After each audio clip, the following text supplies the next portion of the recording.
नफरत नहीं है तुमसे लेकिन अब प्यार का इरादा भी नहीं। नफरत नहीं है तुमसे लेकिन अब प्यार का इरादा भी नहीं। तुझे खोने का दुख तो बहुत है लेकिन अब दोबारा पाने की ख्वाहिश नहीं। लेकिन अब दोबारा पाने की ख्वाहिश नहीं। तो चलिए दोस्तों, आज हम लोग क्लास 10 के एग्जाम आपकी बहुत नज़दीक आ चुके हैं। क्लास 10 का एग्जाम बहुत नज़दीक आ चुका है और आज हम लोग क्या पढ़ेंगे? Chemical reaction and equations chapter 1 class 10 के केमिस्ट्री के पहला चैप्टर हिंदी का हिंदी मीडियम से हम पढ़ने वाले हैं, रासायनिक अभिक्रियाएं एवं समीकरण। तो उसके बारे में हम जानेंगे, चैप्टर को पूरे डिटेल से एनसीईआरटी की लाइन बाय लाइन समझेंगे। तो चलिए बिना लेट किए हुए हम स्टार्ट करते हैं, शुरू करते हैं। तो सबसे पहले आप दैनिक जीवन में देखे होंगे बहुत सारे आपके उदाहरण आए होंगे सर, कि क्या क्या आए होंगे वो हम समझते हैं यहाँ से। कि आपका जो पहला होगा क्या, कि आप दैनिक जीवन में देखे होंगे कि गर्मियों में आपका कमरे के ताप पर क्या हो जाता है, दूध को खुला छोड़ने पे दूध आपका खराब हो जाते हैं। लोहे का तवा अथवा तसला अगर आप या कील को आर्द्र वायुमंडल, मतलब कि जहां पानी और हवा दोनों है, उसमें अगर छोड़ देते हो तो क्या हो जाता है, जंग लग जाता है। फिर अंगूर का क्यूनन हो जाता है, फर्मेंटेशन हो जाता है, ग्रेप्स का भोजन पकाया जाता है, हमारा शरीर भोजन को पचा लेता है, हम सांस लेते हैं, रेस्पिरेशन करते हैं। तो ये सब में कुछ ना कुछ क्या होता है, प्रारंभिक वस्तुओं की प्रकृति या पहचान में क्या हो जाता है, कुछ ना कुछ बदल जाती है। तो ये अगर एक बार आपका बदलाव हो गया तो फिर हम उसे वापस नहीं ला सकते हैं। अगर दूध फट गया तो फिर हम दूध को बना नहीं सकते। जैसे आप फिजिकल चेंज मतलब भौतिकीय परिवर्तन और आपकी रासायनिक परिवर्तन क्लास 9 में पढ़े होंगे।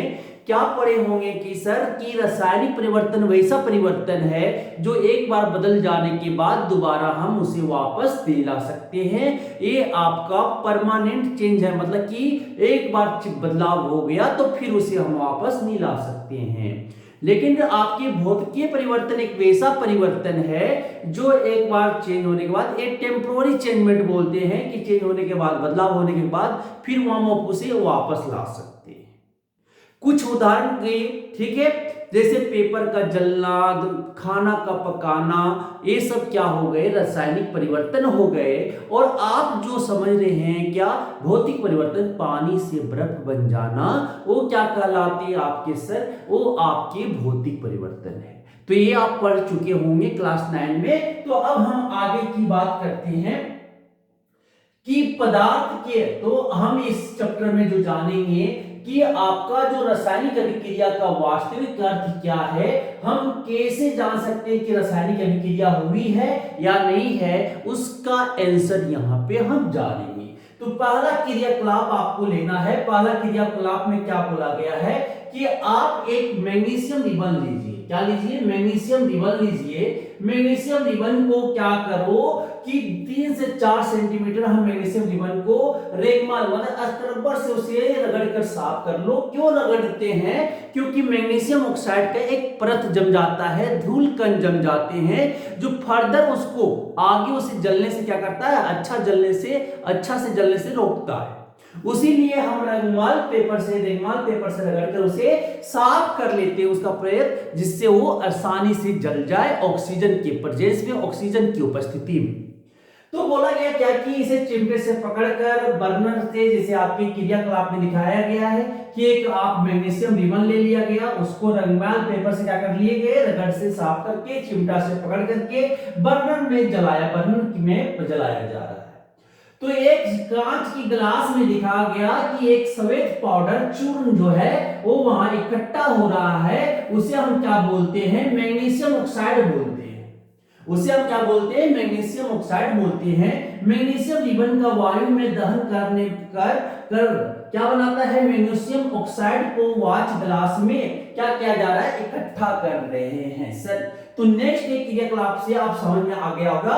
तो आपने देखा होगा कि यहां पे हुआ क्या, कि जब हम मैग्नीशियम रिबन को वायु के प्रेजेंस में जलाएं बर्नर में जलाएं तो वहां पे चमकदार श्वेत लौह के साथ मैग्नीशियम रिबन का दहन होता है और यह श्वेत चूर्ण में परिवर्तित हो जाती है। और यह श्वेत चूर्ण क्या है? मैग्नीशियम ऑक्साइड का चूर्ण है।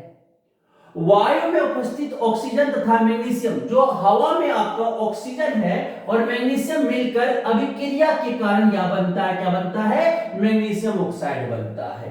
फिर दूसरा आपका क्रियाकलाप है, क्या है? दूसरा क्रियाकलाप में आपका बोल रहा है, एक्टिविटी में क्या बोला जा रहा है? बोला जा रहा है क्या? सुनिएगा ध्यान से गुरुजी, ध्यान से सुनिएगा। आपका नजर किधर है? ध्यान इधर है, देखो इधर देखिएगा कि एक प्रग नली में लेड सीसा नाइट्रेट का घोल लीजिए, इसमें पोटासियम आयोडाइड का घोल मिला दीजिए। मतलब क्या बोला गया कि लेड नाइट्रेट और पोटासियम आयोडाइड को रिएक्ट करवाओगे तो लेड आयोडाइड बनेगा और पोटासियम नाइट्रेट बनेंगे। तो लेड आयोडाइड एक आपके पीला कलर का अवक्षेपण वहां पे बनेगा, अघुलनशील लवण बनेंगे। तो ये भी एक अभिक्रिया है। जहां पे देखे होंगे कि कुछ ना कुछ परिवर्तन हो रहा होगा। तो एक बोला गया क्रियाकलाप 1.3 की एक शंक्वाकार फ्लास्क लीजिए। शंक्वाकार मतलब कोनिकल फ्लास्क का आपको लेना है, ठीक है। उस वक्त बोला गया कि प्रश्नली में कुछ दानेदार जिंक लीजिए और इसमें तनु हाइड्रोक्लोरिक अम्ल, तनु मतलब पानी डाला हुआ हो, पानी हाइड्रोक्लोरिक अम्ल लीजिए या सल्फ्यूरिक अम्ल लीजिए। क्या कीजिए? मिला दीजिए। सावधानी के अमल को हम इस्तेमाल से मतलब सावधानी से इस्तेमाल करेंगे।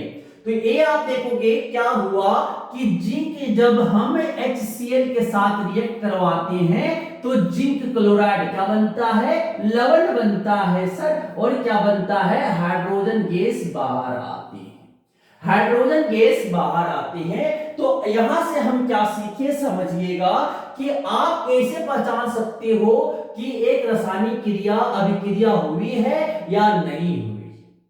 तो 5 तरीके से हम उसका चरित्र होता है ना कि किस लड़की का चरित्र इस तरह से है, इस लड़कियां के चरित्र इस तरह से है, तो उसे हम पहचानने के लिए करते हैं। सर कैसे पहचानेंगे? अवस्था में परिवर्तन देखने को मिलेगा कि H2 और O2 रिएक्ट किया और क्या बना? जल बने। दोनों गैस हैं और ये क्या बन जाता है? लिक्विड बनता है। मतलब कि यहां से ठोस से लिक्विड में परिवर्तन हो जाना, ठोस से गैस में परिवर्तन हो जाना, गैस से मतलब कि आपके तीनों में सॉलिड लिक्विड गैस में ट्रांसफर हो जा रहे हैं। तो समझिएगा वहां पे रासायनिक अभिक्रिया हुआ होगा। दूसरा रंग में परिवर्तन, अभी देखे थे ना कि आपके लीड नाइट्रेट और पोटासियम आयोडाइड जब रिएक्ट किया तो लीड आयोडाइड बना, मतलब येलो वहां पे अवक्षेपण भी बने, कलर के बने। जैसे ऑप्शन आयरन को, लोह को जब आप कॉपर सल्फेट के साथ बोलते हैं नीला थोथा के साथ रिएक्ट करवाया गया तो क्या बना? आयरन सल्फेट बना और साथ में क्या बने? आपके कॉपर बने। तो यहां क्या था? पहले कलर था नीला था और क्या बन गया? ये नीला से हरा हो गए, नीला से हरा हो गया। तो वहां पे रंग में परिवर्तन अगर हुआ तो क्या समझिएगा? रासायनिक अभिक्रिया हुआ है। गैस का निकास अथवा उत्सर्जन, अगर वहां पे गैस निकल रहे हैं, कोई अभिक्रिया हो रहा है तो ये क्या हो रहा है? रासायनिक अभिक्रिया हुई है। जैसे सर जिंक को HCl के साथ रिएक्ट करा दिया गया तो क्या बना? जिंक क्लोराइड बना और साथ में क्या बना? हाइड्रोजन गैस बाहर निकल रहे हैं। तो इससे पता चल जा रहा है क्या हुआ वहां पे जो हुआ वो रासायनिक अभिक्रिया हुए होंगे। तापमान में परिवर्तन, तापमान में जैसे कि सर कैल्शियम ऑक्साइड, ये आपका उसके साथ पानी अगर डाल दे तो क्या बनेगा? कैल्शियम हाइड्रोक्साइड बनेगा और वहां से ऊष्मा उत्सर्जित होंगे। क्या होंगे? ऊष्मा उत्सर्जित होंगे, मतलब तापमान बढ़ जाएगा। तो ये आपका तापमान में परिवर्तन, या तापमान का बढ़ जाना या तापमान का घट जाना, ये क्या होती है? रासायनिक अभिक्रिया हुए। फिर एक अवक्षेपण का बनना, अवक्षेपण अभिक्रिया बनेंगे कि अगर कहीं अवक्षेपण बन रहा है, अघुलनशील लवण बन रहे हैं, तो भी वहां पे अभिक्रिया, रासायनिक अभिक्रिया हुए होंगे। तो 5 तरीका से हम पहचान सकते हैं कि रासायनिक अभिक्रिया हुआ है या नहीं। तो अब यहाँ पे हम पढ़ेंगे, इस चैप्टर में जो पढ़ेंगे वहां पे विविध प्रकार के अलग अलग तरह के रासायनिक अभिक्रिया पढ़ेंगे, उसके प्रकार और प्रतीकात्मक निरूपण के बारे में अध्ययन करेंगे। ठीक है, तो ये देखिए कोनिकल फ्लास्क में क्या जिंक, जस्ता और सल्फ्यूरिक अम्ल को मिलाने पर H2 गैस क्या बाहर निकल रहे हैं। सर कैसे पहचानेंगे कि H2 गैस है? तो उसे हम साबुन के पानी में लेके जाके बब्बल जो निकलेगा, बर्नर या कैंडल के प्रेजेंस में उसे जलाओगे तो पॉप आवाज के साथ जलेगा, पॉप साउंड के साथ जलेंगे सर वो, तो उससे पता चलेगा क्या है, हाइड्रोजन गैस है। क्या है? हाइड्रोजन गैस है। अब रासायनिक समीकरण के बाद अब रासायनिक समीकरण की बात किया जाएगा। तो रासायनिक समीकरण होते क्या है? रासायनिक अभिक्रिया समझ में आ गया कि वैसा अभिक्रिया जिसमें आपके नए पदार्थ बन रहे होंगे, दो या दो से ज्यादा पदार्थ मिलके या दो से ज्यादा एक से टूटकर कुछ वहां पे नया पदार्थ बन रहा होगा, तो उसे हम रासायनिक अभिक्रिया कहते हैं। अब यहाँ बात करेंगे रासायनिक समीकरण की। किसका बात करेंगे? ध्यान किधर गया? ध्यान इधर देखिए, ध्यान इधर देखिए, इधर समझ में आ रही होंगी ना बातें कि क्या बोला गया सर कि रासायनिक समीकरण किसको बोलेंगे कि जब ऑक्सीजन की उपस्थिति में मैग्नीशियम का दहन होता है कि सुनिएगा कि ए और बी दो चीज मिलकर तो क्या बन रहे हैं सर? C+D। तो ए आपकी दो चीज बन रहे हैं। जब ए और बी को मिलाया गया और C और D बन रहे हैं तो प्लस के साथ लिखते हैं, जो जो आप ऐड कर रहे हो लेफ्ट साइड में, जो जो मिला के बना रहे हो वो आप लेफ्ट साइड में लिखो, फिर एक तीर का निशान दो और जो बना उसे प्लस के साथ वो दाहिने की ओर लिखो। जो बन रहा है उसे दाहिने साइड और जिससे बन रहा है वो आपके बाएं साइड लिखा जाता है। तो ये रासायनिक समीकरण होते क्या है कि जब ऑक्सीजन की उपस्थिति में मैग्नीशियम यौगिक का दहन होता है तब मैग्नीशियम ऑक्साइड में परिवर्तित हो जाता है। वायु के रूप में किसी रासायनिक अभिक्रिया का विवरण बहुत लंबा हो जाता है, क्योंकि रासायनिक वायु के रूप में अगर लिखे तो अभिक्रिया का विवरण क्या हो जाता है? बहुत लंबा हो जाता है। इसे संक्षिप्त रूप में लिखा जाता है, उसे सिम्बलाइज्ड फॉर्म में छोटा रूप में लिखा जाता है, जिसे क्या कहते हैं? शब्द समीकरण के रूप में लिखना सबसे सरलतम विधि है। तो ऊपर दी गई अभिक्रिया का शब्द समीकरण इस प्रकार होगा। क्या होगा कि मैग्नीशियम और किसको मिलाया गया? ऑक्सीजन को। इसे क्या बोलते हैं? अभिकारक। जो आपकी रासायनिक अभिक्रिया में भाग ले रहे हैं उसे हम बोलते हैं अभिकारक बोलते हैं। एरो जिधर दिखा रहा मतलब उधर क्या बन रहे हैं? उत्पाद बन रहे हैं, कुछ ना कुछ नया आपकी चीज बन रहे हैं सर। तो क्या बनता है? मैग्नीशियम ऑक्साइड बनता है, उसे क्या बोलते हैं? उत्पाद बोलते हैं। क्या बोलते हैं? उत्पाद। तो इसे बोलते हैं शब्द समीकरण। देखो शब्द में लिखा गया ना, इसीलिए इसे क्या बोलते हैं? शब्द समीकरण बोलते हैं। क्या बोलते हैं? शब्द समीकरण बोलते हैं सर, शब्द समीकरण बोला जाता है। अब जो आता है कि अभिक्रिया 1.1 में जो आपका दशमलव में हो रहा है, मैग्नीशियम तथा ऑक्सीजन ऐसे पदार्थ हैं जिनमें रासायनिक परिवर्तन होता है। कि मैग्नीशियम तथा ऑक्सीजन ऐसे पदार्थ हैं जिनमें रासायनिक परिवर्तन होता है, इन्हें अभिकारक कहते हैं। इन्हें क्या? जो आपकी रासायनिक अभिक्रिया में भाग लेते हैं उसे हम अभिकारक कहते हैं। इस अभिक्रिया में से एक नए पदार्थ मैग्नीशियम ऑक्साइड का निर्माण होता है, इसे उत्पाद कहते हैं। और इस अभिक्रिया में देख रहे होंगे एक नए पदार्थ का बन रहा है मैग्नीशियम ऑक्साइड, उसे हम क्या कहते हैं? उत्पाद कहते हैं। हिंदी में उसे रिएक्टेंट, इंग्लिश में इसे रिएक्टेंट बोलते हैं, इसे प्रोडक्ट बोलते हैं सर। समझ में आ गई? अब चलते हैं आगे। नेक्स्ट जो आपका बोला गया शब्द समीकरण में, अब क्या बोला गया सुनिएगा ध्यान से। शब्द समीकरण आ रहा है ना? मजा आ रहा है ना कि शब्द समीकरण में अभिकारकों के उत्पाद में परिवर्तन को उनके मध्य एक तीर का निशान लगाकर, अभी बोले थे ना कि जो अभिकारक है उसे ए और प्लस लगा दो बी।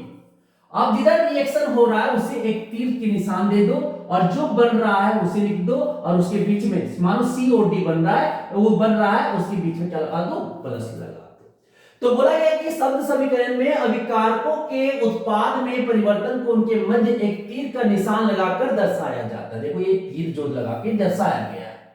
फिर बोला गया कि अभिकारकों के बीच योग का चिन्ह लगाकर उन्हें बाईं ओर लिखा जाता है, मतलब एलएचएस के साथ में कि जो जो आपके अभिकारक आ रहे हैं, जैसे ए और बी अभिकारक आए, उसके बीच में क्या लगा दो, प्लस लगा दो।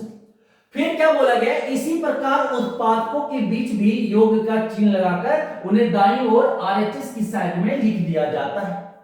तीर का सिरा उत्पाद की ओर होता है। तीर का सिरा जो होता है, एरो का जो हेड होता है, जिधर प्रोडक्ट बन रहे हैं उस साइड को में ओ से लिखा जाता है, दर्शाया जाता है।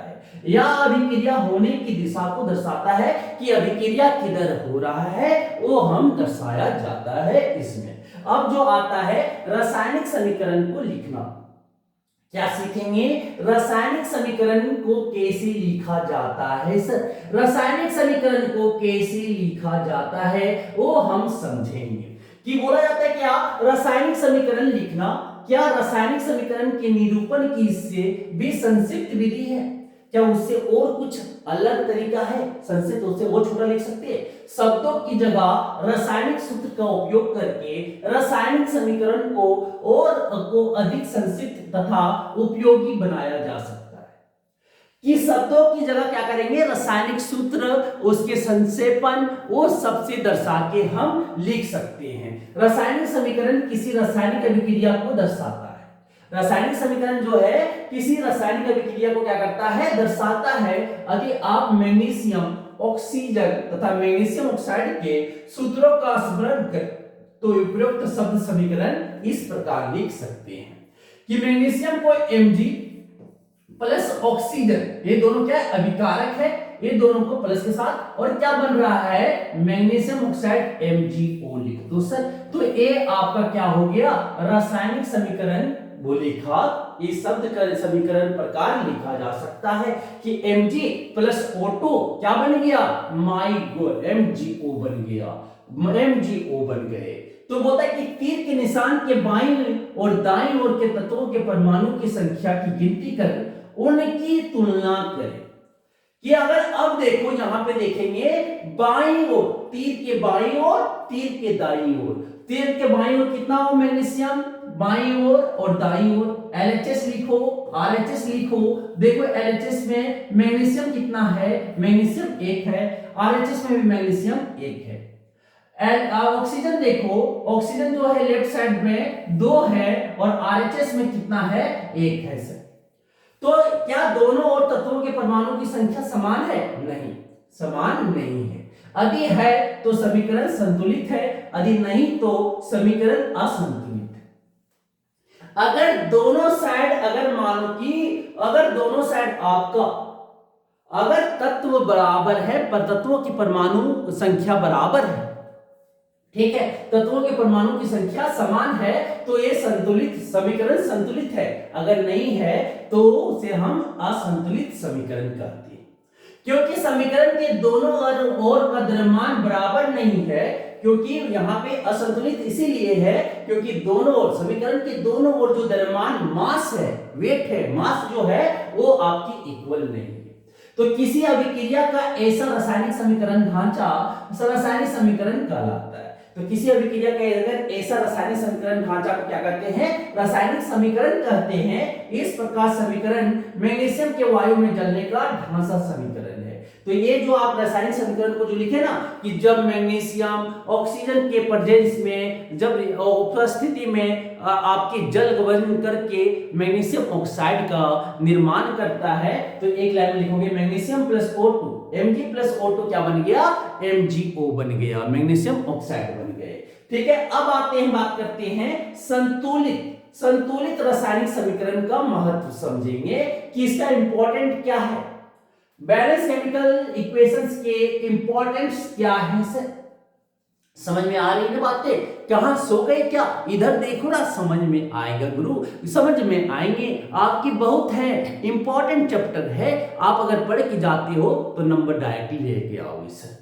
तो क्या बोला गया, संतुलित रासायनिक समीकरण का महत्व, कि आपको द्रव्यमान के संरक्षण का नियम स्मरण होगा कि लॉ ऑफ कंजर्वेशन आपका याद हो गए। क्या बोलता है कि मास ना तो बन सकता है ना उसे नुकसान कर सकते हैं, सिर्फ एक फॉर्म से एक जगह से दूसरे पे ट्रांसफर मतलब कि बदल जा सकता है।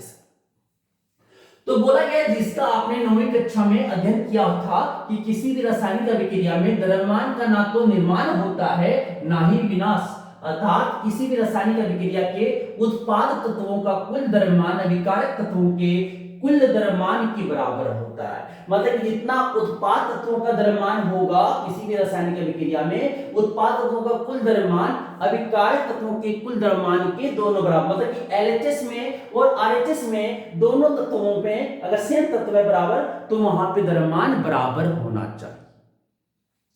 बोला जाता है दूसरे शब्दों में बोले तो रासायनिक अभिक्रिया के पहले एवं उसके बाद प्रत्येक तत्व के परमाणुओं की संख्या क्या होना चाहिए, बराबर होना चाहिए, समान होना चाहिए। मतलब कि मैग्नीशियम इधर लेफ्ट हैंड साइड में एक है तो दाहिने साइड में भी एक होना चाहिए, ऑक्सीजन 2 है लेफ्ट साइड में तो दाहिने साइड में भी कितना 2 होना चाहिए, मतलब दोनों बराबर होना चाहिए। तो बोला क्या गया कि इसलिए हमें कंकाली समीकरण को संतुलित करना आवश्यक है, क्योंकि मास ना तो द्रव्यमान ना तो निर्माण होता है ना ही विनाश होता है, इसीलिए संतुलित करना जरूरी है। क्या रासायनिक समीकरण 1.2 संतुलित है? आइए हम रासायनिक समीकरण को चरणबद्ध संतुलित करना सीखते हैं कि कैसे हम संतुलित करते हैं सर। तो बोला गया क्या कि जिंक और सल्फ्यूरिक अम्ल, जिंक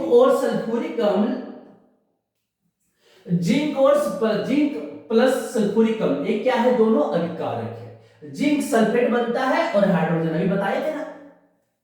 तो उपरोक्त शब्द समीकरण को निम्नलिखित रासायनिक समीकरण से दर्शाया जा सकता है। जिंक को Zn से और आपकी सल्फ्यूरिक अम्ल को H2SO4 से, और जिंक सल्फेट ZnSO4, हाइड्रोजन क्या H2। तो जिंक क्या करेगा, SOSO4, जिंक जो है SO4 से रिएक्ट कर जाएगा जिंक सल्फेट। तो जिंक देखो इधर एक है, इधर भी एक है, इधर हाइड्रोजन 2 है, हाइड्रोजन 2 है, सल्फर एक है, सल्फर एक है, ऑक्सीजन 4 है, ऑक्सीजन 4 है। सॉरी। तो आइए समीकरण 1.3 तीर के निशान के दोनों ओर के तत्वों के परमाणुओं की संख्या की तुलना करें। क्या मिला, यहाँ पे दोनों ओर बराबर है। जिंक एक है, जिंक दाहिने साइड भी एक है, हाइड्रोजन 2 है, हाइड्रोजन 2 है, फिर सल्फर एक है, सल्फर एक है, ऑक्सीजन 4 है तो दाहिने साइड में भी ऑक्सीजन 4 है। अब आते हैं तो ये संतुलित करना कैसे करते हैं तो समझिएगा। तो देखो यहाँ पे अभिकारकों में कैसे लिखेंगे सर, ये समझिएगा कि कैसे हम बराबर किए, वो हम लिख के कि यहाँ पे तत्व लिख दो, क्या क्या तत्व आया है, अभिकारकों में परमाणुओं की संख्या, उत्पाद में परमाणुओं की संख्या। तो तत्व में क्या क्या था, जिंक था, हाइड्रोजन था, सल्फर था, ऑक्सीजन था।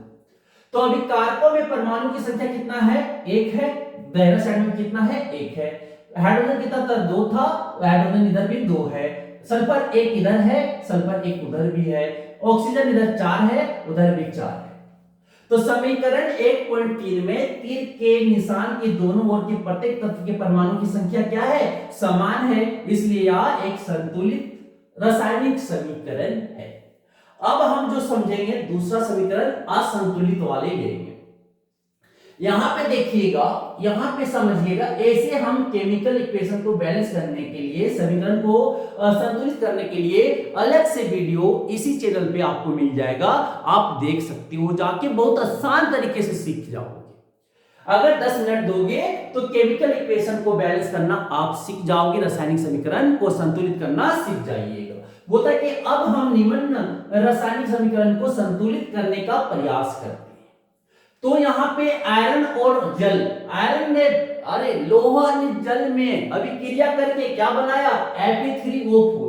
Fe3O4 मतलब कि यहाँ पे फेरस ऑक्साइड भी बना है और आपकी फेरिक ऑक्साइड भी बनी है, दोनों बने हुए हैं। तो Fe3O4 बनता है और साथ में वहां से हाइड्रोजन गैस बाहर निकलते हैं। तो चरण 1 में क्या करेंगे, पहला चरण में कि रासायनिक समीकरण को संतुलित करने के लिए सबसे पहले सूत्र के चारों ओर एक बॉक्स बना लीजिए कि आयरन को यहां से डब्बा बना लो, आयरन में वाटर को यहां से डब्बा बना लो और यहाँ पे Fe3O4 को डब्बा बना लो, H2 को क्या डब्बा बना लो। डब्बा के अंदर कोई छेड़छाड़ नहीं करेंगे, यहां से कुछ नहीं करेंगे, जो भी नंबर पुट करना होगा यहां पे रखेंगे, यहां पे रखेंगे, इसके पहले इसके पहले इसके पहले। तो समीकरण को संतुलित करते समय बॉक्स के अंदर कुछ भी परिवर्तन नहीं कीजिए, कुछ भी नहीं करना, अंदर बाहर उसका करेंगे। तो क्या करेंगे समझिएगा कि असंतुलित जो आपके अनबैलेंस्ड है, असंतुलित है समीकरण में उपस्थित विभिन्न तत्वों के परमाणुओं की संख्या की सूची बना लीजिए। क्या सूची बना लीजिए कि कौन कितना है। तो तत्व देखो, यहां तत्व, अभिकारकों में परमाणुओं की संख्या, उत्पाद में परमाणुओं की संख्या। तो यहाँ पे लो है और हाइड्रोजन है और ऑक्सीजन, यही तो 3 है। तो देखो बाएं ओर जो है ये अभिकारक में 1 लोह है और उधर दाहिने साइड में 3 लोह है। फिर हाइड्रोजन इधर आपकी बाईं साइड में 2 है, उधर भी आपका 2 है। फिर आपका ऑक्सीजन देखो, ऑक्सीजन जो बाईं ओर 1 है, उधर कितना 4 है। तो चरण 3 में ये तो हम यहां से असंतुलित वाला पता कर लिए कि आयरन कितने हैं दोनों साइड, हाइड्रोजन कितने हैं दोनों साइड, ऑक्सीजन कितने हैं दोनों साइड। अब जो हम देखेंगे सुविधा के लिए चरण 3 में क्या करेंगे। चरण 3 में क्या करेंगे कि सुविधा के लिए सबसे अधिक परमाणु वाले यौगिक को पहले संतुलित कीजिए। सुविधा के लिए सबसे पहले क्या, अधिक जो आपकी यौगिक वाले सबको पहले, जैसे ऑक्सीजन में ज्यादा है ना, तो ऑक्सीजन को पहले बैलेंस करेंगे, संतुलित करेंगे। वह अभिकारक हो या उत्पाद कोई भी हो, सबसे जो ज्यादा है उसको पहले हम बराबर करेंगे। उस यौगिक में सबसे अधिक परमाणु वाले तत्व को चुनिए। इस आधार पर हम Fe3O4 वाले और उसके ऑक्सीजन तत्व को चुनते हैं।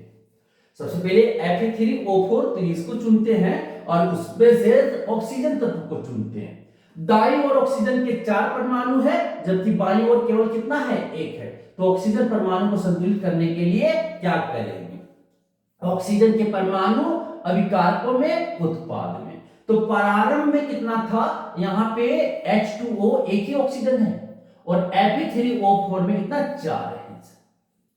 तो क्या करेंगे, यहां से यहां पे कितना है, 4 है। ऑक्सीजन में देख रहे, ऑक्सीजन का देख रहे, 1 H2O में और यहां पे कितना है, 4 है। उत्पाद में क्या, ऑक्सीजन के परमाणु देख रहे। देखो यहाँ पे 4 ऑक्सीजन दिख रहे हैं ना, यहाँ पे ऑक्सीजन कितना, 1 दिख रहा है। ये 2 जो है हाइड्रोजन का सिर्फ है। ये Fe3 मतलब 3 आयरन है और 4 ऑक्सीजन है।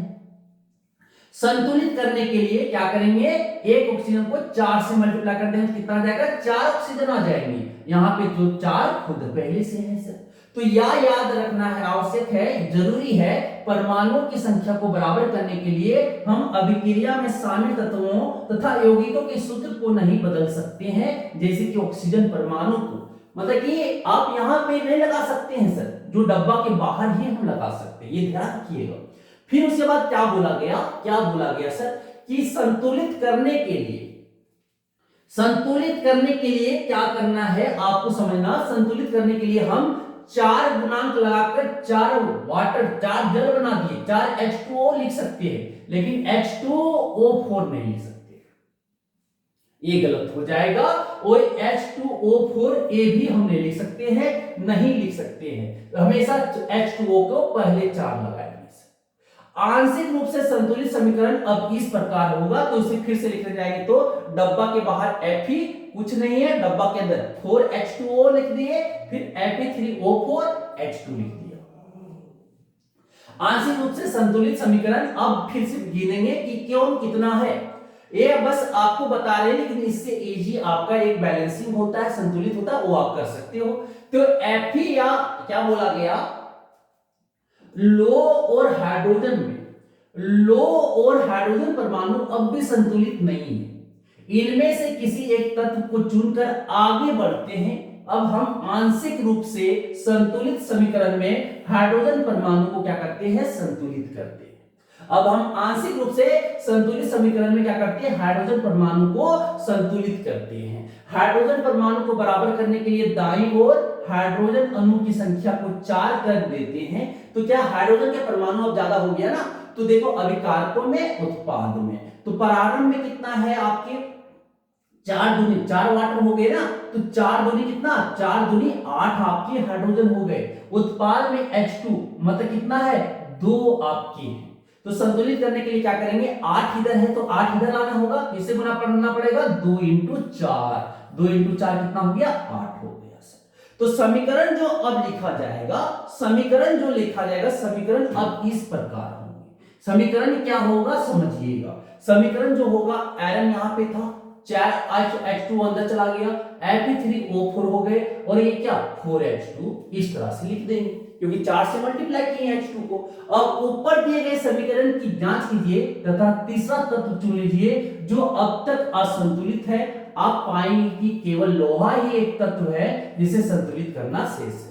ऑक्सीजन देखो यहाँ पे 8 हाइड्रोजन हो गए, 8 हाइड्रोजन हो गए, ऑक्सीजन 4 हो गया। ये 4 दोनों के लिए है, लेकिन 2 जो लिखा हुआ है सिर्फ हाइड्रोजन के लिए, ये ध्यान रखिएगा। यहाँ पे कुछ नहीं था, कितना है 1 है, ठीक है। तो अब जो हम समझेंगे यहां से लोहे आयरन के परमाणु, लोहे परमाणु का देखेंगे, लोहे आयरन के परमाणु देखेंगे अभिकारकों में, उत्पादों में। तो प्रारंभ में जो था आयरन जो है यहाँ पे अभिकारक में क्या है, प्रारंभ में 1 है, और उत्पादों में कितना है Fe3O4 कितना है 3 है। तो संतुलित करने के लिए क्या, इधर तो 3 है, तो संतुलित करने के लिए क्या करना है, संतुलन करने के लिए 1 को 3 से गुना कर दो, 1 से 3 को गुना कर दो, 3 हो जाएंगे, उधर भी 3 हो जाएंगे। अब किस तरह से लिखेंगे वो समझिएगा, अब किस तरह से लिखेंगे वो समझिएगा। इस तरह से लिखेंगे सर कि तो Fe को संतुलित करने के लिए बाईं ओर हम Fe के 3 परमाणु लेते हैं, तो 3 Fe लिख दिया, 4H2O तो लिखा हुआ था, Fe3O4 4H2, तो क्या हो जाएगा देखिएगा। अंत में इस संतुलित समीकरण की जांच के लिए हम समीकरण में दोनों वर्ग के तत्वों के परमाणुओं की संख्याओं का परिकलन करते हैं। तो 3 आयरन, तो 8 ऑक्सीजन, और देखो ऑक्सीजन 4 क्या हो गए, संतुलित समीकरण हो गया।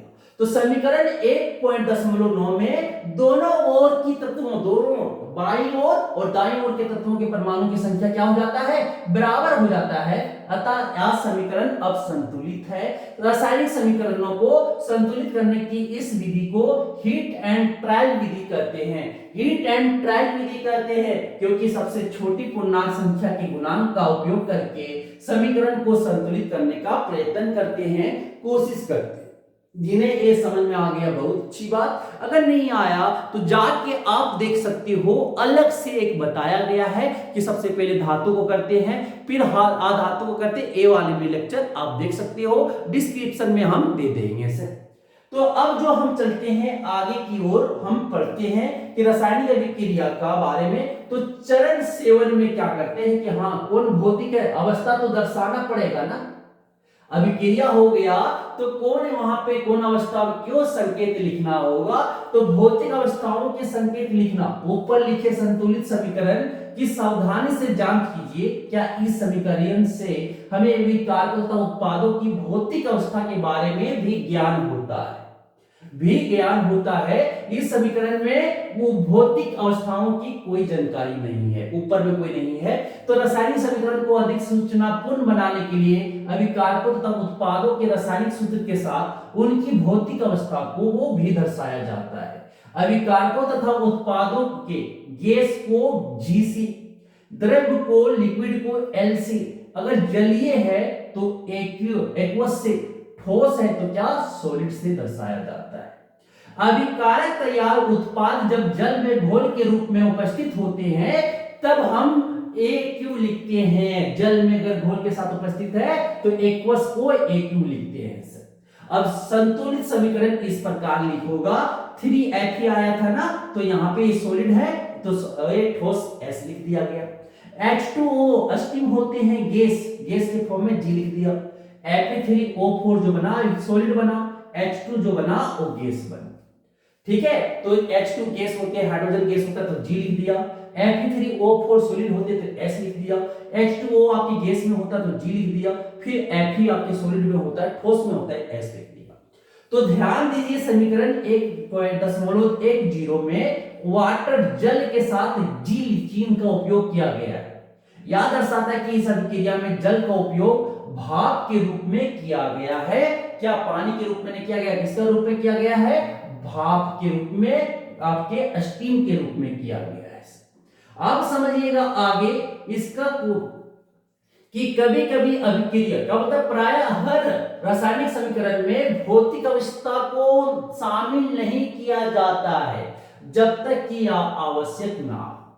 तो हर रासायनिक समीकरण में क्या भौतिक अवस्था को नहीं दर्शाया जाता है जब तक वो जरूरी ना हो। कभी कभी अभिक्रिया की परिस्थितियां जैसे कि ताप, दाब, उत्प्रेरक, उत्प्रेरक किसको कहते हैं, रिएक्शन की, अभिक्रिया की दर को बढ़ा देना या घटा देना कैटेलिस्ट कहलाता है, उत्प्रेरक कहलाता है। ताप, दाब आदि को भी तीर के निशान के ऊपर या नीचे दर्शाया जाता है। जैसे कार्बन मोनोऑक्साइड गैस है, हाइड्रोजन आपका गैस है, वो 340 एटीएम प्रेशर पे दाब पर जब रिएक्ट करवाया जाता है तो मिथेनॉल बन जाता है। क्या बनता है, मिथेनॉल बन जाता है, लिक्विड बन जाता है। वही CO2 कार्बन डाइऑक्साइड एक्वस को जब जल के साथ अभिक्रिया किया जाता है सूर्य प्रकाश और क्लोरोफिल के प्रेजेंस में, तो ग्लूकोज बनता है, ऑक्सीजन बनता है, जल बनता है। इसी को तो फोटोसिंथेसिस कहते हैं, सूर्य ये प्रकाश संश्लेषण कहा जाता है। तो इसी प्रकार क्या आप पुस्तक में दिए गए समीकरण को संतुलित कर सकते हैं, सब संतुलित है, कैसे संतुलित करना तो आप सीख गए होंगे। अब आता है सर नेक्स्ट आपके जो, तो ये सब क्वेश्चंस आप देख सकते हो, इसको बैलेंस भी कर सकते हो, नहीं तो इसका हम अलग लेक्चर ले आ जाएंगे क्वेश्चंस का। अभी हम क्या करते हैं, चैप्टर के सारे डिटेल्स को पढ़ लेते हैं सर। नेक्स्ट बोला गया क्या, समझिएगा सर, सो तो नहीं गए ना, सुनिए, इधर सुनना है। क्या बोला गया देखिएगा ध्यान से कि रासायनिक अभिक्रियाओं के प्रकार कितने होते हैं, तो यहाँ पे 5 होते हैं, पढ़ेंगे एक एक करके। तो होता है कि आप रासायनिक क्रिया के समय किसी एक तत्व का परमाणु दूसरे तत्व के परमाणु में नहीं बदलता है, ना तो कोई परमाणु मिश्रण से बाहर जाता है और ना ही बाहर से मिश्रण में आता है। किसी रासायनिक अभिक्रिया में परमाणुओं के आपसी आबंध के टूटने जुड़ने से नए पदार्थों का निर्माण होता है। मतलब कि वहां पे जो प्रेजेंट है बस उसी में हो रहा है, ना कोई दूसरी आई ना तीसरी गया, जो जिससे मिलन है बस उसी में टूट रहा है और जुड़ रहा है और नया वहां पे उत्पाद बन रहे हैं। परमाणुओं के बीच विभिन्न प्रकार के आबंध के बारे में आप अध्याय 3 और 4 में अध्ययन करेंगे। परमाणु के बीच विभिन्न प्रकार के जो आबंध होते हैं, आयनिक आबंध, ठीक है, और आपके कोवैलेंट आबंध, ये आप चैप्टर 2 और 3 में 3 और 4 में अध्ययन करेंगे सर। अब आ जाता है पहला जो आता है रासायनिक अभिक्रिया के प्रकार, वो आते हैं क्या सर, आपके संयोजन अभिक्रिया आती है। क्या आते हैं, संयोजन अभिक्रिया आता है। तो संयोजन अभिक्रिया होता क्या है, थोड़ा सुनिएगा। संयोजन मतलब जोड़ना, संयोजन मतलब जोड़ना, मतलब कि जब 2 या 2 से ज्यादा अभिकारक मिलके एक आपका एकल उत्पाद बनाए तो उसे हम क्या बोलते हैं, संयोजन अभिक्रिया कहा जाता है। तो आपके क्रियाकलाप 1.4 में दिखाया गया कि एक बीकर में कैल्शियम ऑक्साइड बुझा हुआ चूना लीजिए। बुझा हुआ चूना मतलब कैल्शियम ऑक्साइड है, CaO है, कैल्शियम ऑक्साइड से। इसमें धीरे धीरे क्या कीजिए, जल मिलाइए। अब बीकर को स्पर्श कीजिए, क्या हो जाएगा, आपका बीकर गर्म हो जाएगा। वहां पे कुछ परिवर्तन हुआ, वो गर्म हो जाएंगे। जैसे यहाँ पे बीकर जल और कैल्शियम ऑक्साइड को मिलाया गया, वहां पे अभिक्रिया हुआ तो क्या बना, कैल्शियम ऑक्साइड, बुझा हुआ चूना और जल मिले तो क्या बन जाते हैं, कैल्शियम हाइड्रोक्साइड बना जाता है। ठीक है, बुझा हुआ, बिना बुझा हुआ चूना बन जाता है, उसको सिलेक्ट लाइन बोलते हैं। अब आता है क्या, समझिएगा यहां से कि कैल्शियम ऑक्साइड जल के साथ तीव्रता से अभिक्रिया करके बुझे हुए चूने, क्या बोला गया, ध्यान से सुनिएगा, रिएक्शन तो बता दिया गया कि कैल्शियम ऑक्साइड जल के साथ तीव्रता से अभिक्रिया करके बुझे हुए चूने कैल्शियम हाइड्रोक्साइड का निर्माण करके आपकी अधिक मात्रा में ऊष्मा उत्पन्न करता है। तो उसी को क्या कहते हैं, ऊष्मा एक्सोथर्मिक रिएक्शन बोला जाता है। ठीक है, तो बोला गया क्या कि कैल्शियम ऑक्साइड जल के साथ तिरोधक के साथ से अभिक्रिया करके बुझे हुए चूने कैल्शियम हाइड्रोक्साइड का निर्माण करके अधिक मात्रा में ऊष्मा उत्पन्न करता है। तो देखिए इसका ये रिएक्शन आपको याद होना चाहिए। बिना बुझा हुआ चूना, ये क्या है, बुझा हुआ चूना। कैल्शियम ऑक्साइड जल और क्या बन गया, कैल्शियम हाइड्रोक्साइड, और साथ में क्या देगा, ऊष्मा देगा। इस अभिक्रिया में कैल्शियम ऑक्साइड तथा जल मिलकर एकल उत्पाद कैल्शियम हाइड्रोक्साइड बनाते हैं। बोले थे ना कि दो या दो से ज्यादा अभिकारक मिलके एकल उत्पाद का निर्माण करे तो उसे क्या कहते हैं, संयोजन अभिक्रिया कहते हैं। तो ऐसी अभिक्रिया, यही है डेफिनेशन संयोजन अभिक्रिया का, ऐसी अभिक्रिया जिसमें दो या दो से अधिक अभिकारक मिलकर एकल उत्पाद का निर्माण करते हैं उसे संयोजन अभिक्रिया कहते हैं। दो से अधिक मिला और एक बनाया तो उसे हम क्या बोलते हैं, संयोजन अभिक्रिया बोलते हैं। सर अब आते हैं कि ऊपर की अभिक्रिया में निर्मित, ये वाला बहुत ध्यान से समझिएगा, आता है एग्जाम में, कि ऊपर की अभिक्रिया में निर्मित बुझे हुए चूने के विलयन का उपयोग दीवारों की सफेदी करने के लिए किया जाता है। कैल्शियम हाइड्रोक्साइड वायु में उपस्थित कार्बन डाइऑक्साइड से मिलकर धीमी गति से अभिक्रिया करके दीवारों पर कैल्शियम कार्बोनेट की एक पतली परत बना देता है। सफेदी करने के 2-3 दिन बाद कैल्शियम कार्बोनेट का निर्माण होता है। इससे दीवारों पर क्या चमक आ जाती है। रोचक बात यह है कि संगमरमर का रासायनिक सूत्र भी कैल्शियम कार्बोनेट ही है। तो कैल्शियम हाइड्रोक्साइड जब कार्बन डाइऑक्साइड से रिएक्ट करता है तो कैल्शियम कार्बोनेट बना लेता है और जल को बाहर त्याग देता है। कैल्शियम कार्बोनेट ये साथ में होगा, ये क्या जल है, जल को बाहर निकाल देता है। तो आइए संयोजन अभिक्रिया के कुछ और उदाहरणों पर चर्चा करें।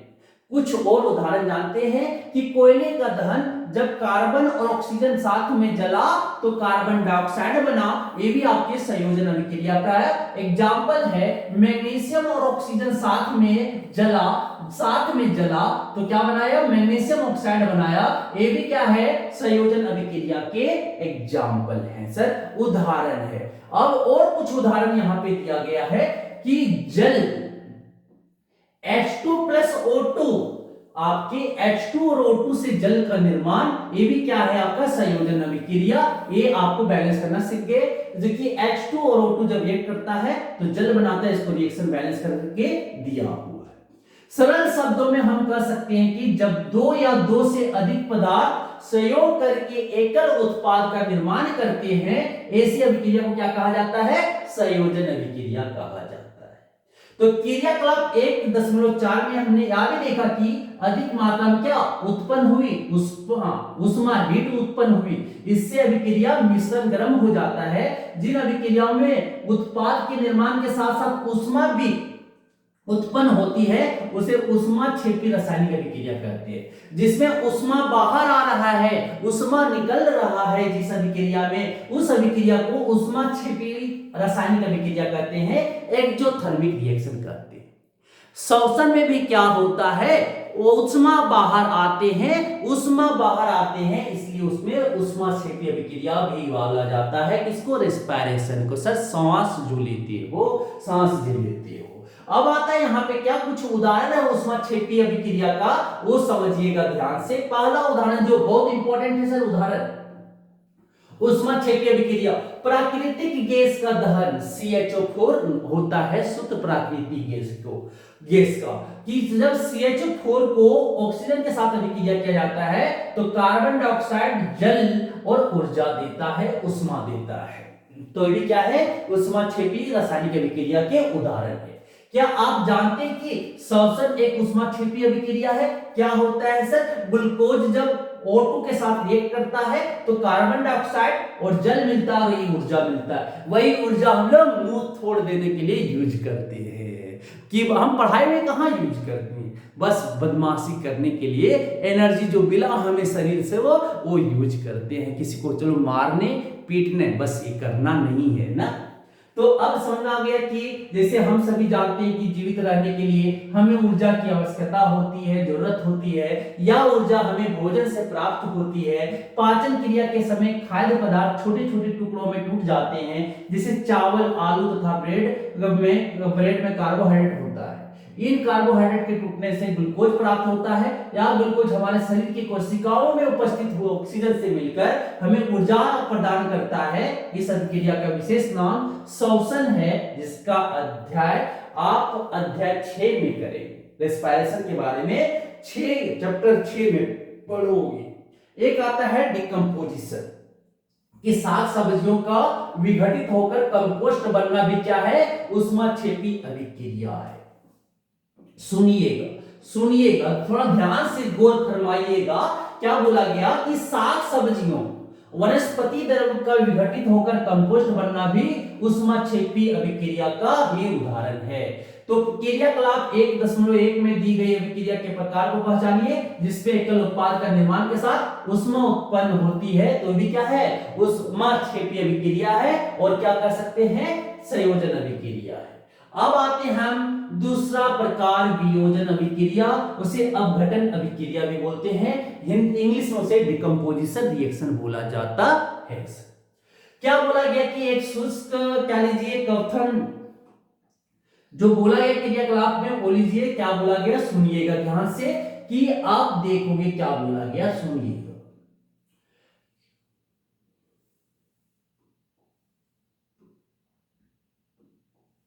क्या बोला गया कि एक शुष्क क्वथन नली में 2 ग्राम क्या लो, फेरस सल्फेट के क्रिस्टल लीजिए। फेरस सल्फेट के क्रिस्टल में रंग पर ध्यान दीजिए। क्वथन नली को बर्नर या स्पीट लैंप की ज्वाला पर गर्म कीजिए, जैसा चित्र 1.4 में दिखाया गया है। गर्म करने के बाद क्रिस्टल के रंग को देखिए कि गैस को धीमे से अपनी नाक की ओर मोड़ दीजिए। क्वथन नली के खुले सिरे को अपने पड़ोसी या अपनी ओर नार करें। क्वथन नली फेरस सल्फेट क्रिस्टल, पहले हरा है, वो पानी क्या हो जाएगा, हीट करने पे पानी वाष्प जो है बाहर आ जाएंगे, तो ये क्या हो जाएगा, सादा हो जाएगा। फेरस सल्फेट क्या हो जाएंगे, सादा हो जाएगा, सफेद हो जाएगा, सलेत हो जाएगा। सर क्यों हुआ, पानी जो वहां से हट गया, तो फेरस सल्फेट को यहां से, तो यही तो आपका वियोजन अभिक्रिया का, अपघटन अभिक्रिया का उदाहरण है। सर क्या होगा, सुनिएगा कि क्या आपने ध्यान दिया कि फेरस सल्फेट क्रिस्टल के हरे रंग में परिवर्तन हुआ है। सल्फर के दहन से उत्पन्न उस अभिलाक्षणिक विशिष्ट गंध को भी आप सुन सकते हैं। कि अगर फेरस सल्फेट को जैसे उष्मा दिए तो ये फेरिक ऑक्साइड में, सल्फर डाइऑक्साइड में और सल्फर ट्राइऑक्साइड में टूट जाएगा। फेरस सल्फेट को जैसे उष्मा दोगे, हीट करोगे, गर्म करोगे, तो फेरिक ऑक्साइड में, सल्फर डाइऑक्साइड में और सल्फर ट्राइऑक्साइड में टूट जाएगा। बहुत ध्यान से समझिएगा। तो बोलता है कि आप देख सकते हैं कि इस अभिक्रिया में क्या होता है। सर वियोजन अभिक्रिया भूल गए ना, वियोजन अभिक्रिया, ठीक है। एक क्या है, विघटन, अपघटन अभिक्रिया ही था ना। दूसरा प्रकार क्या था, दूसरा प्रकार सर वियोजन अभिक्रिया या अपघटन अभिक्रिया। क्या होता है, थोड़ा ध्यान से समझिएगा। क्या होता है सर कि एक चीज वो टूट कर, अगर उष्मा दोगे, उसे डेल्टा से डिनोट करते हैं उष्मा को, तो 2 या 2 से ज्यादा उत्पाद में चेंज हो जाए। मतलब आप बोल सकते हो संयोजन अभिक्रिया का विपरीत अभिक्रिया, कि आप देख सकते हैं कि क्या हुआ कि एकल अभिकर्मक, अभिकर्मक बोलो, ये क्या है, रिएक्टेंट ही है। क्या हुआ, टूटकर छोटे छोटे उत्पाद प्रदान करता है, या एक वियोजन अभिक्रिया। गर्म करने पर आप देखिए कि फेरस सल्फेट FeSO4.7H2O वाटर होता है, लेकिन हम लोग सिंपल FeSO4 ही लिखते हैं, का क्रिस्टल जल त्याग देता है, क्रिस्टल का रंग बदल जाता है। इसके उपरांत या ferric oxide Fe2O3, sulphur dioxide SO2 और सल्फर ट्राइऑक्साइड में वियोजित हो जाता है। फेरिक ऑक्साइड ये क्या होता है, ठोस है, जबकि सल्फर डाइऑक्साइड और सल्फर ट्राइऑक्साइड क्या है सर, गैसें हैं, गैस है। उष्मा देने पर कैल्शियम कार्बोनेट का कैल्शियम ऑक्साइड और किसमें, कार्बन डाइऑक्साइड में टूट जाते हैं। वियोजित होना एक प्रमुख वियोजन अभिक्रिया है, जिसका उपयोग विभिन्न उद्योगों में होता है। कैल्शियम ऑक्साइड को चूना या बिना बुझा हुआ चूना कहते हैं, बहुत इंपॉर्टेंट है। बिना बुझा हुआ चूना बोले तो कैल्शियम ऑक्साइड, बुझा हुआ चूना बोले तो कैल्शियम हाइड्रोक्साइड। इसके अनेक उपयोगों में से एक उपयोग कहां बनाया जाता है सर? बिना बुझा हुआ चूना का सीमेंट के निर्माण में होता है। उष्मा के द्वारा की गई वियोजन अभिक्रिया को उष्मीय वियोजन कहा जाता है। तीन तरह का वियोजन अभिक्रिया होती है, उष्मीय, प्रकाशीय और एक आपका होता है क्या? विद्युतीय। तो क्या बोला गया कि सुनिएगा कि कैल्शियम कार्बोनेट में जब उष्मा दिया गया सर, कैल्शियम कार्बोनेट में जब उष्मा दिया गया तो एक कैल्शियम ऑक्साइड में और कार्बन डाइऑक्साइड में टूट गए। तो देखिए यहां पे एकल अभिकर्मक दो या दो आपके उत्पाद में क्या टूटे हीट देने पे। तो उसमें वियोजन अभिक्रिया का एक अन्य उदाहरण क्रियाकलाप में 1.6 में दिया गया है। तो कप्तर नली में लीड नाइट्रेट को अगर तोड़ रहे हैं तो वहां से क्या आपकी nitrogen dioxide, lead oxide, lead oxide और किसमें टूटा? नाइट्रोजन डाइऑक्साइड में टूट रहा है। तो ये ठीक है, अगर लीड नाइट्रेट को अगर आप हीट कर रहे हो, उष्मा दे रहे हो, तो ये आपके किसमें टूटते हैं? लीड ऑक्साइड, नाइट्रोजन डाइऑक्साइड और ऑक्सीजन में टूट जाता है। तो आप देखेंगे कि भूरे रंग का धुआं वहां से क्या हो रहा है? निकल रहा है सर। क्या हो रहा है वहां से? भूरे रंग का धुआं। इस रिएक्शन में आप देखोगे कि भूरे रंग का धुआं निकल रहा है। कैसे निकल रहा है? भूरे रंग का धुआं तो उत्सर्जित होता है या नाइट्रोजन डाइऑक्साइड का धुआं है या अभिक्रिया इस प्रकार होती है। लेड नाइट्रेट का फॉर्मूला क्या होता है? PbNO3 होल्ड 2, NO3 पे होल्ड 2। तो क्या हो जाएगा? तापन देंगे, उष्मा देंगे तो ये लेड ऑक्साइड में टूटा, नाइट्रोजन डाइऑक्साइड में टूटा और ऑक्सीजन में टूट गए। तो ये रिएक्शन भी बैलेंस है, देख लीजिएगा, बहुत इंपॉर्टेंट पूछा भी जाता है। तो आइए क्रियाकलाप 1.7 और 1.8 में दी गई कुछ अन्य अपघटन अभिक्रियाएं करें। कुछ अलग और दिया हो उसके बारे में हम समझेंगे। तो ये आपका जो है विद्युतीय अपघटन है। विद्युतीय अपघटन बहुत इंपॉर्टेंट है सर, बहुत इंपॉर्टेंट है, जितना बार स्टार्ट लगा सकती हो। क्या बोला गया कि एक प्लास्टिक का मग लीजिए, उसमें आप क्या करो? एनोड, एक एनोड जो पॉजिटिव से जुड़ा हुआ है इसे एनोड ले लो और जो नेगेटिव से जुड़े हुए हैं उसे क्या? कैथोड बना दो। ये रोड जो है एक दो आपकी यहाँ पाइप लगा हुआ है, एक आपके ऑक्सीजन, एक में ऑक्सीजन परख नली है लगा दिया गया है, ये भी परख नली है। तो यहां से देखो जैसे आप 6 वोल्ट बैटरी से करंट पास करोगे, स्विच ऑन कर दोगे तो क्या हो जाएगा? पानी जो है विद्युतीय कारण जो जल है H2 है, जैसे वहां से विद्युत पास करोगे सर, विद्युत जैसे पास करोगे तो ये जल में टूटे, H2 में टूटेगा और O2 में टूटेगा। रिएक्शन बैलेंस ऑक्सीजन 2 है तो जब 2 यहां, हाइड्रोजन 4 हो गए तो 2 यहां लगा देते हैं। तो यहां से समझिएगा कि आपके हाइड्रोजन और ऑक्सीजन में टूट जाता है। ऑक्सीजन कहां पे मिलता है? ऑक्सीजन आपकी, ऑक्सीजन क्या होता है? नेगेटिव। तो पता है ना कि ऐसा अपोजिट जेंडर ज्यादा रिएक्टिव मतलब अट्रैक्ट होता है। तो ऑक्सीजन क्या है? नेगेटिव है, तो ये पॉजिटिव की ओर मतलब एनोड में जाके इकट्ठा हो जाएगा ऑक्सीजन। हाइड्रोजन पॉजिटिव होता है तो ये आपकी कैथोड नेगेटिव में जाके इकट्ठा होगा सर, ये हाइड्रोजन वहां पे इकट्ठा होगा। आप देखो सर आयतन में देखा जाए, आयतन में देखा जाए तो आयतन में रिएक्शन बैलेंस होगा। तो मतलब कि दो वॉल्यूम अगर आपका हाइड्रोजन मिल रहे हैं तो एक वॉल्यूम क्या मिलेगा? एक वॉल्यूम ऑक्सीजन मिलेगा। मींस कि 2 लीटर अगर हाइड्रोजन मिल रहे हैं तो 1 लीटर आपको क्या मिलेगा? ऑक्सीजन मिलेगा। अगर 2 लीटर वाटर को, जल को तोड़ा गया तो 2 लीटर आपके हाइड्रोजन मिल रहे हैं और 1 लीटर आपकी ऑक्सीजन मिल रहे हैं। तो क्या बोला कि एक प्लास्टिक का मग लीजिए, इसकी तली में 2 छिद्र करके उनमें बोला कि रबड़ की डॉट लगा दीजिए, इन छिद्रों में कार्बन इलेक्ट्रोड डाल दीजिए, जैसा कि चित्र 1.6 में दिखाया गया है। इन इलेक्ट्रोडों को क्या करो? 6 वोल्ट की बैटरी से जोड़ दीजिए। मग में इतना जल डालिए कि इलेक्ट्रोड उसमें डूब जाए, या में उसमें जल में क्या करो? थोड़ा सा सल्फ्यूरिक अम्ल की कुछ बूंदे डाल दीजिए जिससे रिएक्शन बना रहे। जल से भरी 2 अंशकीत परख नलियों को दोनों कार्बन इलेक्ट्रोडों के ऊपर उल्टा करके रख दीजिए। अब विद्युत धारा प्रवाहित करके इस उपकरण को थोड़ी देर के लिए छोड़ दीजिए। छोड़ दीजिए तो देखोगे क्या दोनों इलेक्ट्रोडों पर आप बुलबुले बनते हुए देखेंगे। ये बुलबुले क्या? आंशिकता नली से जल को विस्थापित कर देते। तो जब दोनों प्रश्नलियां गैस से भर जाए तब उन्हें सावधानी पूर्वक हटा लीजिए। एक जलती हुई मोमबत्ती को दोनों प्रश्नलियों के मुंह के ऊपर लाकर इन गैसों की जांच कीजिए। अगर जो पॉप साउंड के साथ जो जलता है उसे हम हाइड्रोजन कहते हैं, और जो पॉप साउंड के साथ नहीं जलेगा उसे हम क्या बोलेंगे, ऑक्सीजन बोलेंगे सर। तो ये तो मैं अभी डिटेल में बता ही दिया। फिर क्रियाकलाप 1.8 में क्या बोलता है वो सुनिएगा। 1.8 में क्या बोलता है वो सुनिएगा कि सूर्य के प्रकाश में सिल्वर क्लोराइड रखा हुआ है एक ग्लास चैना डिश में, और सूर्य के प्रकाश आ रहा है तो ये क्या हो जाता है कि इसका रंग क्या हो जाता है, आपका चेंज कर जाता है।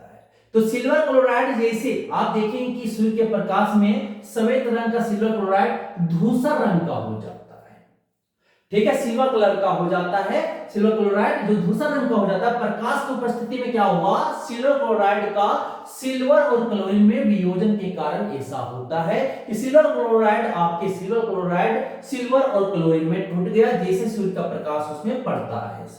या सिल्वर ब्रोमाइड है तो सिल्वर ब्रोमाइड किसमें टूट जाते हैं, सूर्य के प्रकाश की प्रेजेंस में Ag और Br, मतलब सिल्वर और ब्रोमीन में आपका टूट जाता है सर। तो ये आपके ऊपर दी गई अभिक्रिया का उपयोग श्याम श्वेत फोटोग्राफी में, ब्लैक एंड व्हाइट फोटोग्राफी में यूज किया जाता था। बाबा का आशीर्वाद जा रहा है ना, तो बस वही उसमें लगा के दिया जाता था, रिएक्शन करता था, श्याम श्वेत फोटोग्राफी में इसका उपयोग किया जाता है। तो किस प्रकार की ऊर्जा के कारण यह वियोजन अभिक्रिया होती है, तो प्रकाशीय, सूर्य के प्रकाश, इसीलिए उसे क्या बोलते हैं, प्रकाशीय वियोजन भी कहा जाता है। अब जो आते हैं नेक्स्ट जो आया है क्या कि हमने देखा कि वियोजन अभिक्रिया में अभिकारकों को तोड़ने के लिए क्या चाहिए, ऊष्मा चाहिए, प्रकाश या विद्युत ऊर्जा की आवश्यकता होती है, जरूरत होती है कि आप क्या देखिए कि हमने देखा कि वियोजन अभिक्रिया में अभिकारकों को तोड़ने के लिए ऊष्मा चाहिए, प्रकाश चाहिए या विद्युत ऊर्जा की आवश्यकता होती है। जिन अभिक्रियाओं में ऊर्जा अवशोषित होता है, मतलब अंदर समा जाता है, जिसे ऊर्जा चाहिए, उस अभिक्रिया को क्या बोलते हैं, ऊष्माशोषी अभिक्रिया कहते हैं। और ये उदाहरण आप दे दीजिएगा। तो बोला गया क्या, एक प्रश्नावली में बेरियम हाइड्रोक्साइड लीजिए, इसमें 1 ग्राम अमोनियम क्लोराइड डालकर कांच की छड़ से मिलाइए, अपनी हथेली से प्रश्नावली के निचले सिरे को छुए, आप कैसा महसूस करते हैं, आप ठंडा, तो ये क्या है, क्या या ऊष्माक्षेपी अभिक्रिया या ऊष्माशोषी अभिक्रिया है, तो क्या हो जाएगा सर, ठंडा हो जाएगा, मतलब जो हीट था उससे भी खराब, तो क्या हो जाएगा, मतलब अवशोषित कर लिया होगा, तो यहाँ आपके ऊष्माशोषी अभिक्रिया होंगे सर। अब आते हैं नेक्स्ट आपके विस्थापन अभिक्रिया। और विस्थापन अभिक्रिया होता क्या है, थोड़ा समझिएगा कि जो ताकतवर होता है वो कमजोर को मार के भगा के उसके साथ वो बैठ गया, चिपक के बैठ गया, जो ज्यादा संवेदनशील हुआ। एक बंदा एक बंदी को पकड़ के रखे थे, अब क्या उससे ज्यादा स्मार्ट दिख गया, वो सब चीज में क्या हुआ, बंदी वो बंदा को लेके चल गया, वो डिस्प्लेस्ड हो गया। तो कुछ इस तरह ही अभिक्रिया यहाँ पे विस्थापन अभिक्रिया में होता है। क्या होता है, सुनिएगा ध्यान से। ए ने सी के साथ अभिक्रिया करके रखा था, कोई बी आपका अधिक अभिक्रियाशील तत्व आ गए, तो क्या किया भैया, एसीजी बैठे थे साथ में, कुछ चाय पानी कर रहे थे, बी देखा कि उससे ज्यादा स्मार्ट और उससे सुंदर दिखा, तो सी जो बंदी थी, सी क्या बोला, बी के साथ दिख गया, तो बी ने सी के साथ बंद बनाया और ए को अकेला बेचारा को छोड़ दिया, तो इसी को क्या कहते हैं, विस्थापन अभिक्रिया। तो विस्थापन अभिक्रिया में क्या होता है कि कोई अधिक अभिक्रियाशील तत्व कम अभिक्रियाशील तत्व यौगिक उसके यौगिक से डिस्प्लेस करके, विस्थापित करके खुद यौगिक वहां पे बना लेता है, तो उस अभिक्रिया को हम क्या कहते हैं, विस्थापन अभिक्रिया कहते हैं।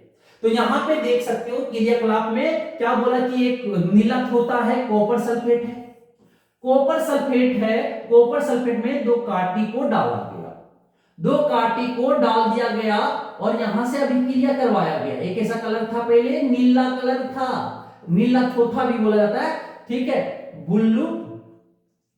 अब आता है सर नीला थोथा, तो ये क्या हो जाएगा आपकी, जब ये फेरस सल्फेट बना लेगा, क्यों बनाएगा, फेरस सल्फेट, और कॉपर को बाहर कर देगा, एक कुछ देर में क्या हो जाएगा, हरा कलर हो जाएगा। तो हुआ क्या, तो आयरन जो था अधिक अभिक्रियाशील है, किससे? कॉपर से। अधिक क्रियाशील कॉपर से है, इसलिए क्या किया? आयरन सल्फेट बना, मतलब कॉपर को भगाकर आपकी ये बंदी SO4 बंदी जो है आयरन के साथ चिपक गए और कॉपर को बाहर डिस्प्लेस कर दिया। समझ में आ गए? तो अब समझ में आ गया, चलते हैं आगे। तो क्या हुआ यहाँ पे आप समझ सकते हो कि कॉपर सल्फेट के विलयन से लोहे को जब डाला गया, कॉपर सल्फेट की बाहर निकाली गई लोहे की कील, कॉपर सल्फेट का विलयन प्रज्ञली क्या हुआ कि सुनिएगा कि लोहे की कील का रंग भूरा क्यों हो गया?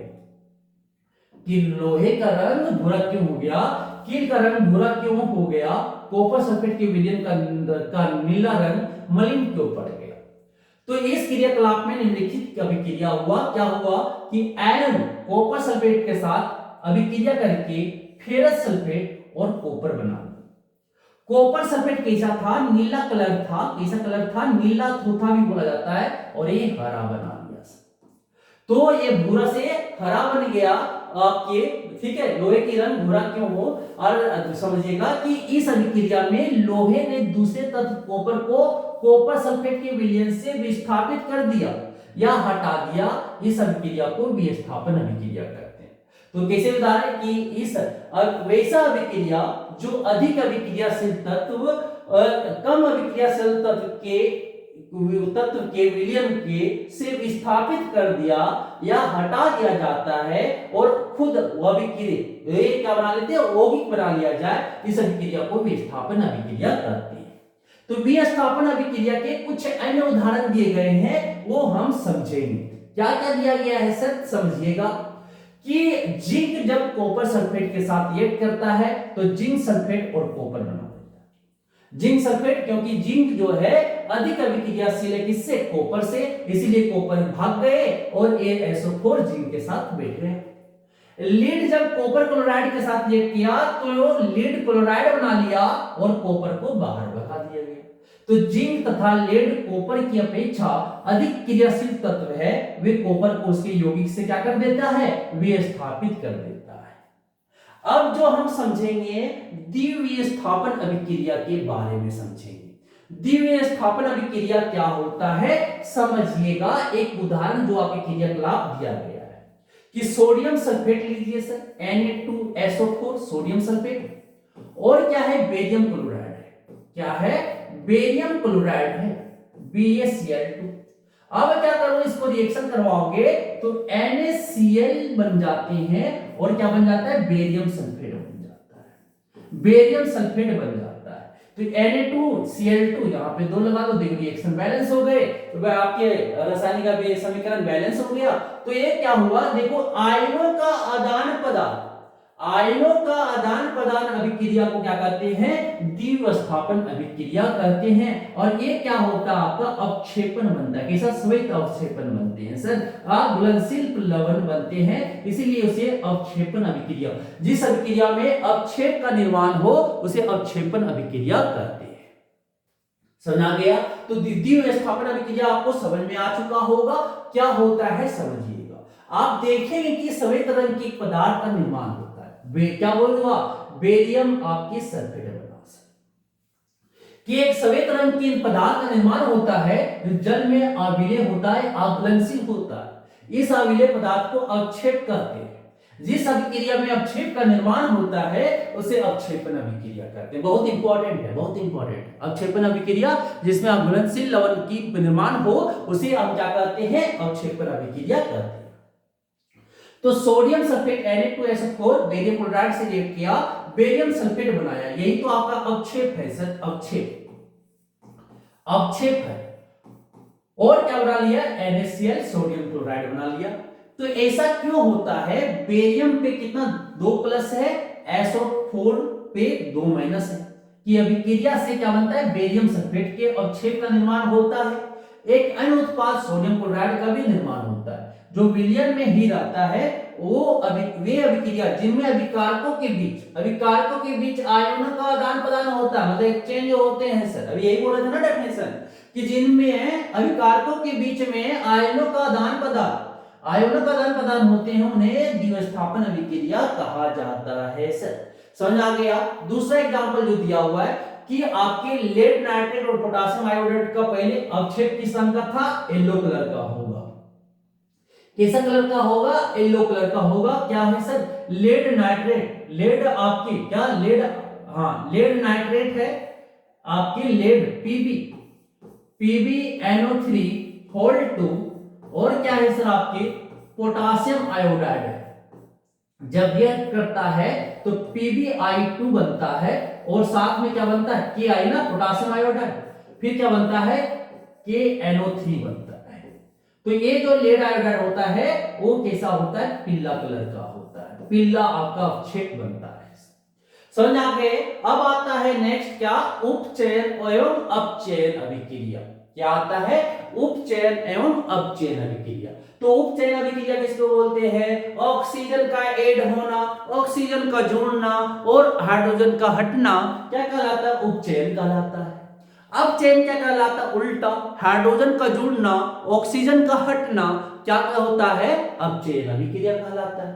तो कॉपर चूर्ण युक्त चाइना डिश पे लिया गया है, एक क्या लिया गया है, यहाँ पे जाली है, क्या लिया गया है, जाली है, और ये तिपाई है, बर्नर से जलाया जा रहा है। कॉपर का कॉपर ऑक्साइड में बनना उपचयन है। मतलब कि कॉपर चूर्ण मतलब क्या हो रहा है, ऑक्सीजन का जुड़ना, कॉपर चूर्ण की सतह पर कॉपर ऑक्साइड की काली परत चढ़ जाती है। कॉपर टू मतलब यहाँ पे वैलेंसी 2 दिखा रहा है, ये समझिएगा, संयोजकता 2 है। यह काला पदार्थ क्यों बना कि या कॉपर ऑक्साइड कॉपर में ऑक्सीजन की योग से बना, कॉपर में ऑक्सीजन की जोड़ने से बना कॉपर ऑक्साइड, तो उसे क्या कहते हैं, उपचय। कॉपर ऑक्सीजन रिएक्ट किया, क्या बना, कॉपर ऑक्साइड बना। यदि इस गर्म पदार्थ कॉपर ऑक्साइड के ऊपर हाइड्रोजन गैस प्रवाहित की जाए तो सत्ता की काली परत भूरे रंग की हो जाती है, क्योंकि इस स्थिति में विपरीत अभिक्रिया संपन्न होती है और तथा कॉपर प्राप्त होता है, क्योंकि ये हाइड्रोजन जो है कॉपर से ज्यादा अभिक्रियाशील है। तो कॉपर ऑक्साइड और यहां से क्या हाइड्रोजन में अभिक्रिया कर रहा है, क्या कर रहा है, हाइड्रोजन से अभिक्रिया, कॉपर ऑक्साइड हाइड्रोजन से अभिक्रिया कर रहा है, तो कॉपर बना और वाटर जल बने। तो कॉपर से क्या बना, देखो ऑक्सीजन हट रहे हैं ना, कॉपर ऑक्साइड से कॉपर बना, तो मतलब क्या हो गया, ये अपचयन हो रहा है, ऑक्सीजन का हटना अपचयन कहलाना सर। और H2 में क्या हो रहा है, ऑक्सीजन का जुड़ रहा है ना, तो ये उपचयन हो गया। क्या हो गया, उपचयन हो गया। ऑक्सीजन का हटना अपचयन, ऑक्सीजन का जुड़ना उपचयन। तो अभिक्रिया के समय जब किसी पदार्थ में ऑक्सीजन की वृद्धि होती है तो उसका उपचयन हुआ है। तो हाइड्रोजन क्या हुआ, यहाँ पे उपचयित हुआ है, और यहाँ अपचयित कौन हुआ है, कॉपर ऑक्साइड।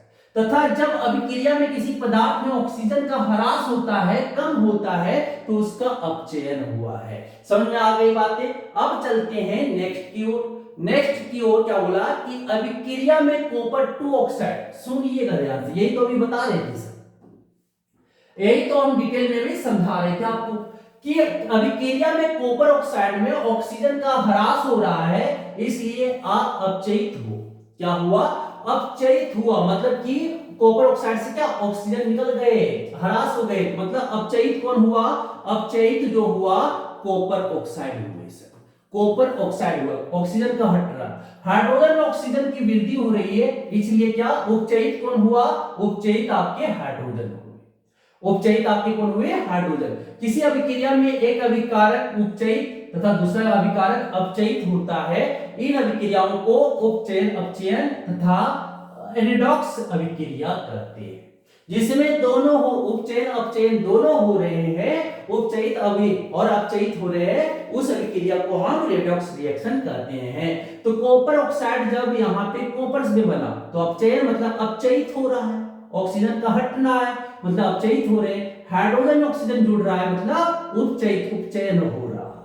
रिडॉक्स अभिक्रिया के कुछ उदाहरण और दिए हुए हैं, समझिएगा। Zinc oxide plus carbon, zinc oxide plus carbon, क्या जिंक और कार्बन मोनोऑक्साइड बन रहा है, जिंक ऑक्साइड से आपकी जिंक बन रहे, ऑक्सीजन हट रहे, मतलब अपचयन हो रहा है, अपचयन हो रहे, अपचयित कौन हो रहा है, जिंक ऑक्साइड।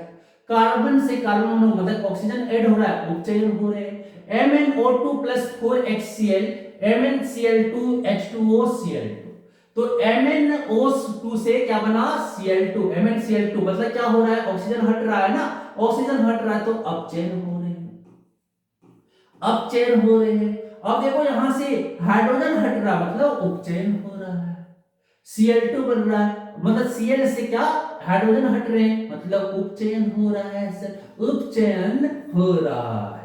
समझ में आ गई बातें। तो यूरेनियम में कार्बन उपचयित होकर क्या बन गया, कार्बन मोनोऑक्साइड, और जिंक ऑक्साइड अपचयित होकर क्या बन गया, जिंक बनता है। क्या अभिक्रिया 1.32 में HCl और Cl2 में उपस्थित उपचयित हो रहे हैं, HCl2 और आपके HCl2 से Cl2 में क्या हो रहा है, उपचयित हो रहा है। MnO2 MnCl2 में क्या हो रहा है, अपचयित हो रहा है। कि MnO2 जो है वो किस में उपचयित हो गया, MnCl2 में, और HCl जो है Cl2 में क्या हो गया, उपचयित हो गया। हाइड्रोजन का हट रहा है, ह्रास हो रहा है मतलब उपचयन हो रहा है।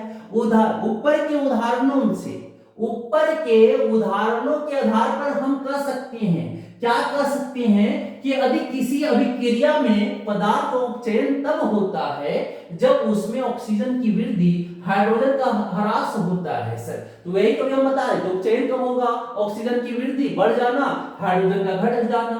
फिर पदार्थ का अपचयन तब होता है जब उसमें ऑक्सीजन का ह्रास हो और हाइड्रोजन की वृद्धि होती है। समझ में आ गए। अब आते हैं क्या, क्रियाकलाप 1.1। ध्यान दीजिए, जिसमें एक चमकदार ज्वाला के साथ मैग्नीशियम रिबन का वायु ऑक्सीजन में दहन होता है तो क्या बनता है, मैग्नीशियम ऑक्साइड बनते हैं। तो यह श्वेत पदार्थ मैग्नीशियम, तो यह श्वेत पदार्थ मैग्नीशियम ऑक्साइड में परिवर्तित हो जाता है। इस अभिक्रिया में मैग्नीशियम का उपचयन होता है या अपचयन, ऑक्सीजन का क्या हो रहा है, वृद्धि हो रहा है ना, मैग्नीशियम में ऑक्सीजन जुड़ रहे हैं मतलब उपचयन हो रहा है। अब जो हम कुछ क्या जानेंगे, उपचयन अभिक्रियाओं के प्रभावों को देखा है, ऑक्सीडेशन रिएक्शन के कुछ एग्जांपल हम यहाँ पे दैनिक जीवन से लेंगे सर, प्रभाव उसका इफेक्ट क्या क्या पड़ता है। तो पहला जो प्रभाव है संसारण, मतलब कोरोजन, दुनिया में अगर कोरोजन बचा लिया जाए तो बहुत मतलब कि देश का विकसित हो जाए।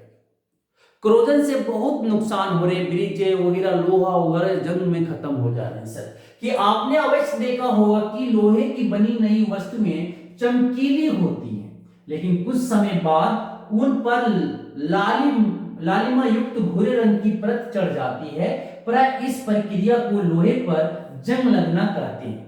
कुछ अन्य धातुओं में भी ऐसा ही परिवर्तन होता है।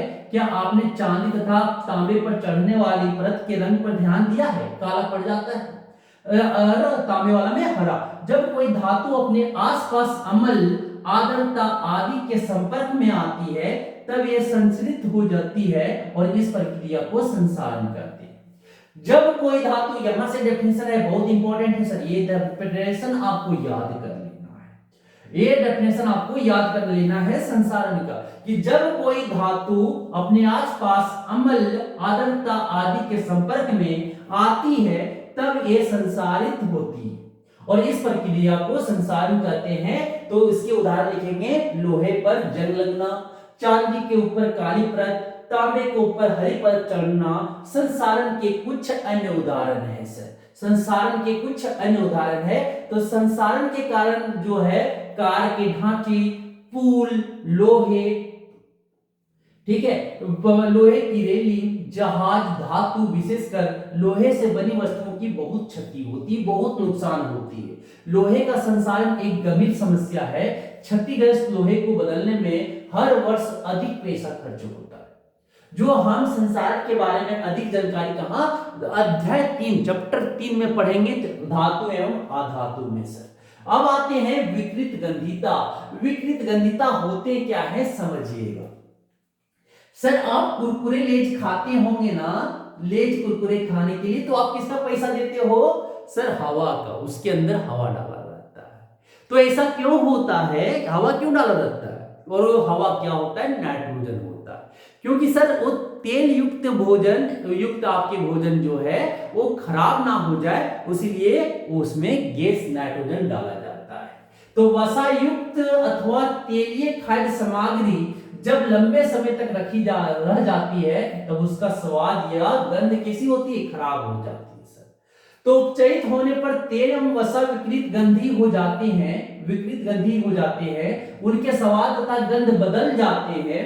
प्रायः तेलीय तथा वासायुक्त खाद्य सामग्रियों में उपचयन रोकने वाले पदार्थ प्रतिऑक्सीकारक मिलाए जाते हैं। वायु रोधी बर्तनों में खाद्य सामग्री रखने से उपचयन की गति धीमी हो जाती है। क्या आप जानते हैं कि चिप्स बनाने वाले चिप्स की थैली में से ऑक्सीजन हटाकर उसमें नाइट्रोजन जैसी कर्म सक्रिय गैस से युक्त कर देते हैं ताकि चिप्स का उपचयन ना हो सके।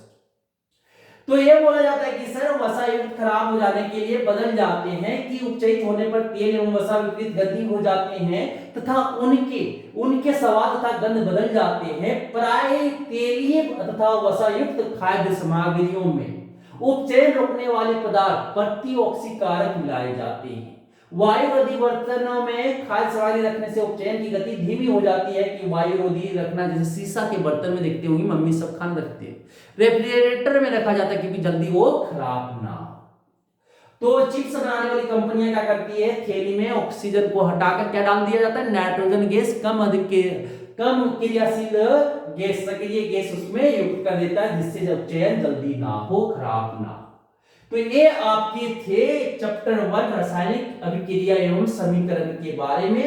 तो आपने क्या सीखा कि एक पूर्ण रासायनिक समीकरण अभिकारक, उत्पाद एवं प्रतीकात्मक रूप से उनकी भौतिक अवस्था को प्रदर्शित करता है। रासायनिक समीकरण को संतुलित किया जाता है जिससे समीकरण में अभिकारक तथा उत्पाद दोनों ही और रासायनिक अभिक्रिया में भाग लेने वाले प्रत्येक परमाणु की संख्या क्या होना चाहिए, समान।